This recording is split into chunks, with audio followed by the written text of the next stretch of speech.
Culture shock.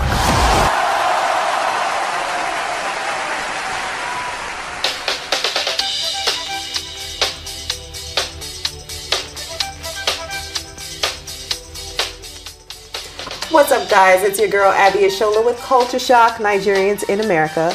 In studio joining me today is Bim Fernandez. She's a budding recording artist, and she recently made headlines when the New York Post profiled her about her plans to become the next Rihanna and what it's like to be the daughter of a Nigerian billionaire. Yes, billionaire. Welcome, Bim. Yeah. Okay, so first I want to start with your name. Okay. We obviously have the same name, Abimbola. Right. And my family calls me Bim. You go by Bim. Bim. What was it like having that kind of name outside of Nigeria? Oh my gosh. Growing up in Scotland was so tough with that name. I was like one of 3 black kids in my school. Wow. I would get made fun of constantly. Wow. What'd you get? I got Bimbo. You know that song, that In the Jungle song? Yeah. They would sing that and stand behind me and go, Abimbola, Oh, Abimbola. God. I know, it's tough. Literally follow me though. Like follow me down to class and sing that behind me. Wow. Are people ever surprised that your last name's Fernandez and you're Nigerian? Some people are, but I think most people know that the Portuguese went to Nigeria and that whole thing happened. Yeah. Learn our history, right? Seriously. Where were you born and where'd you grow up? I was born in Neuilly-sur-Seine in France. And I grew up in Scotland, in Edinburgh. I went to boarding school there. I went to Fettes College. And then I moved here when I was 18.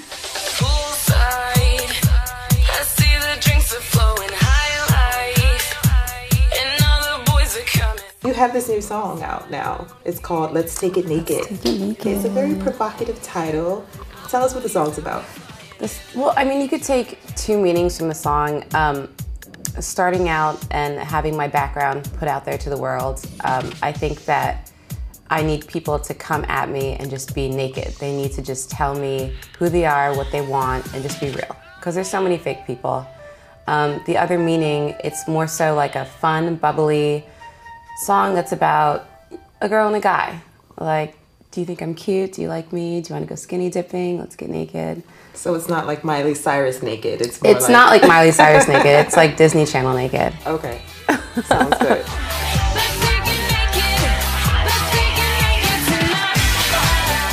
Okay, so the question that's on everyone's mind is, what was it like being the daughter of a billionaire? Your dad is Deinde Fernandez. Ambassador Deinde Fernandez. Yes. Yeah. Excuse me.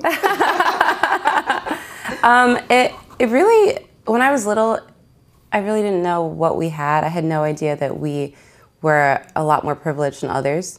I was very sheltered my whole life. I was chauffeur driven everywhere, and I wasn't really allowed to stay at anyone else's house. Wow. So it was difficult for me to make a comparison when I didn't really see it. But now I realize, and I realize I was very blessed growing up.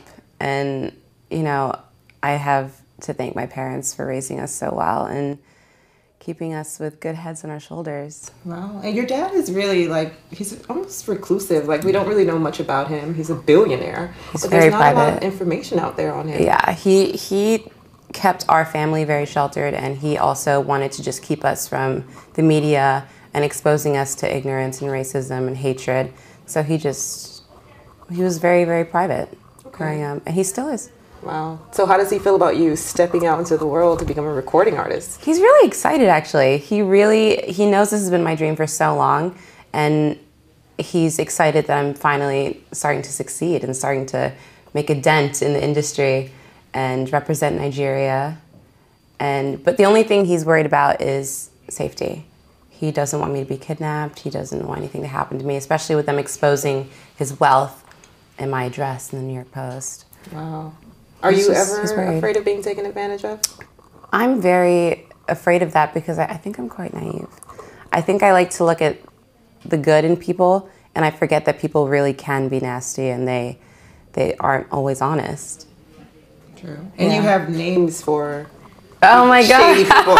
We talked about that one. Yeah, we have the vultures, the vacuums, and what's the other one? I totally forgot. Vultures, vacuums, Velcros. And what does that mean? Oh my gosh. Vultures are people who kind of hang around my group and try and infiltrate. The Velcros are like the hanger-oners, like people who just are constantly like following me around.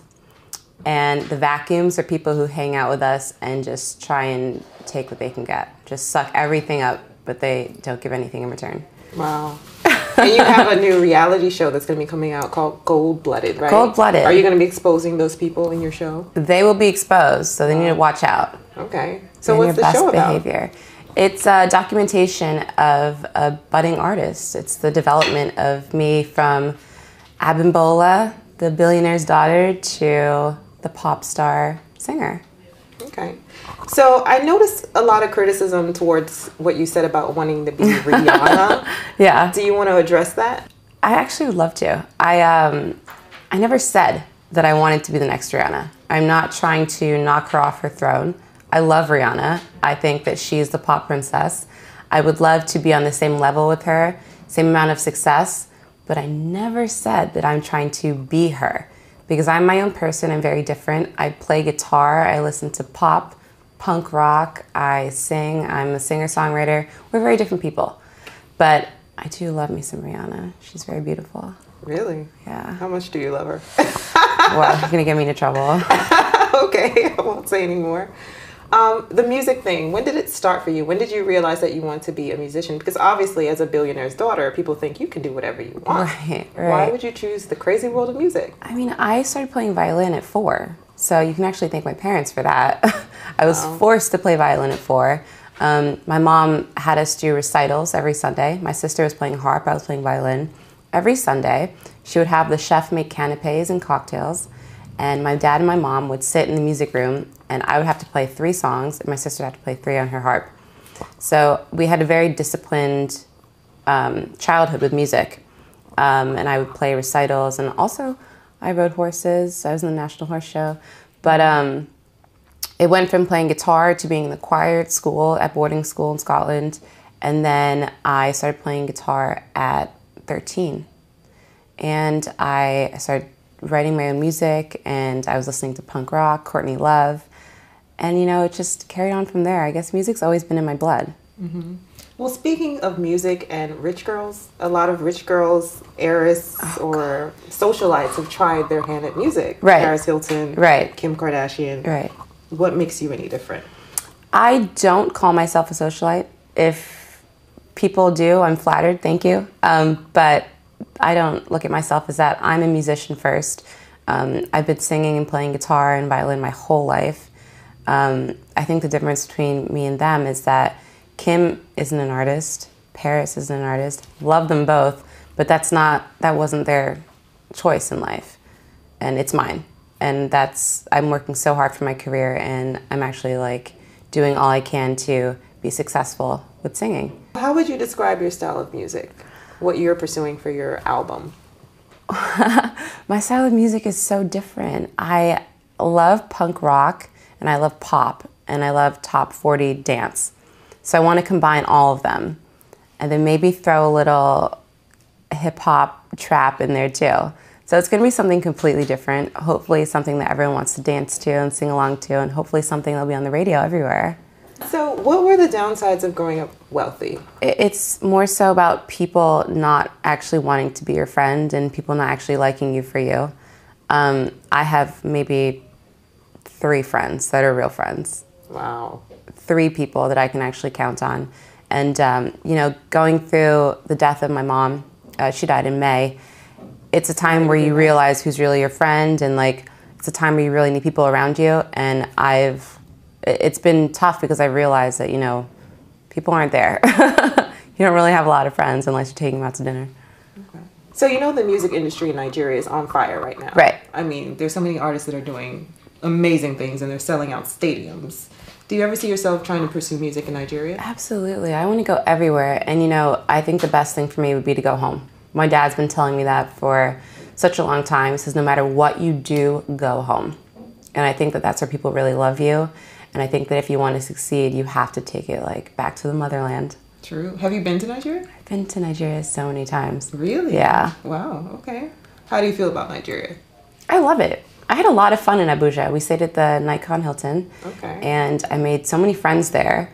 And I actually, like, I wasn't expecting it all, but like I was there for maybe 6 months when I was 16, and we would go out, we would have shawarmas, we would just go everywhere. It was so much fun. Yeah. We would go to like arcades and stuff. It was fun. It was a lot of fun. Nice. When was your last time there? Oh man, I haven't been there in a while. I think maybe 18. Oh wow. Yeah. We should go back together sometime. Yeah, let's do it. The two Abimbola takeover. I know, right? So the future of Bim Fernandez as a musician, where do you see yourself in the next few years?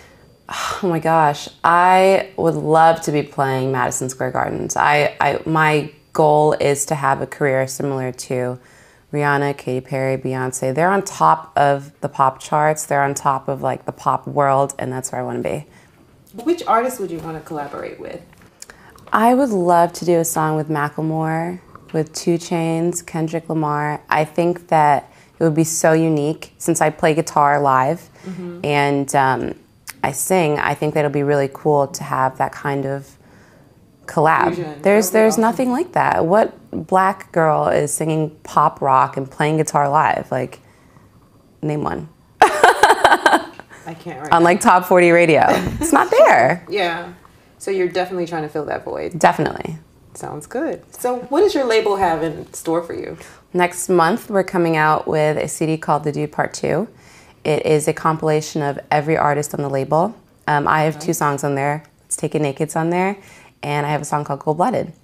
Cool. So that'll be coming out soon. All of the guys on the label are super talented. So you guys should definitely check it out. What does Cold Blooded sound like? You know what? It's actually kind of like a James Bondy anthem. Nice. It's kind of like be proud of yourself, know your worth, and just represent. That seems to be the theme nowadays, like with Katy Perry, and Lady Gaga. Definitely. Empowering songs. But I think coming from, not even just like my background, but I'm Nigerian, and you know, it's kind of like stand up and represent the motherland and be proud of who you are. Absolutely. Yeah. All right. Thank you so much for being on the show, Bim. Thank you so much for having me. I can't believe I'm calling you Bim. My name's Bim. All right. Thanks, Bim.